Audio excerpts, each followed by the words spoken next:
So welcome everyone. In this video we will be talking about iodometry or iodometric titrations. Okay. So in the previous video we have already covered about the iodimetric titration, and I told that these both titrations are very much important. Okay. So that is why you must never skip this topic and definitely do both of these topic along with the difference. So now let us begin with the iodometry. So it is a redox titration which follows the indirect method of analysis. In the iodimetry, the method of analysis was direct, but in iodometry there is indirect method. So this is another difference between both of these analysis. So now let us begin with the principle of iodometry.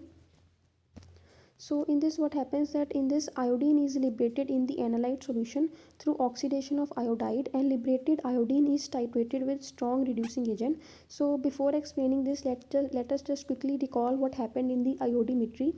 So over there we took a standardized solution of iodine, and that iodine was reduced to iodide, and then there was the titration with this analyte solution which was of a reducing agent. Okay, that was what was happening in the iodimetry. Now in iodometry what is happening that the iodine is oxidized to iodide, and then that iodide is titrated with a strong reducing agent. So here the reducing agent which we take is a standardized solution. Okay, so I hope this principle is clear to you, but if not, don't worry, you will understand this principle better when we will see the reactions or the steps that how do we perform this iodometric titration. Okay, so now let us begin with the reactions, then you will understand better what is being said in this principle.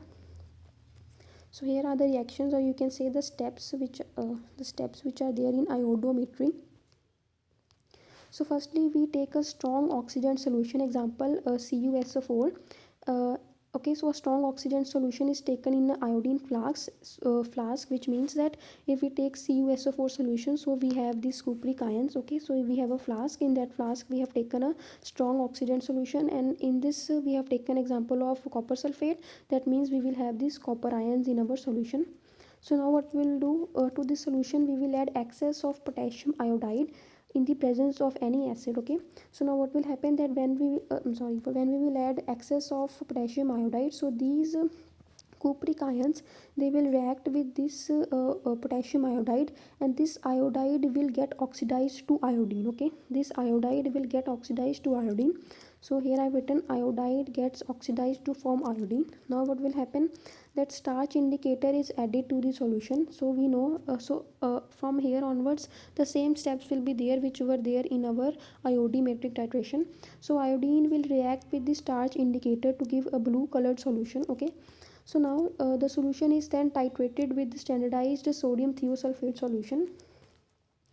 So when the titration is carried out, what will happen that iodine is titrated with sodium thiosulfate, and the thiosulfate ion they will get converted into dithionate ion, and this iodine it will get, what will happen, it will get reduced to our iodide, and then when all at equivalence point, what will happen that all the iodine will be getting reduced to iodide. So which means that there will be no more iodine left. So when iodide ions they react with our indicator, then no blue color is produced and the solution become colorless. Okay, so what is happening that at end point is determined by change in the color of the solution from the blue to colorless. Okay, so this was all in our iodometric titration. So we talked about iodimetry and iodometry, and both of these are very much important topic. So we will, in another video we will discuss the basic difference between both of these titrations, because this topic is very important. So now let us see some of the applications of iodometric titration. So here are the applications. So it is the very first application is very important, and it is used to determine the concentration of oxidizing agents in the solution. The iodimetric titration which we have done, that was to determine the concentration of reducing agents, and this iodometric titration is used to determine the concentration of oxidizing agent, which we can say is another difference between both of these titrations. Okay, so the example of oxidizing agent is like this I have given, you can see.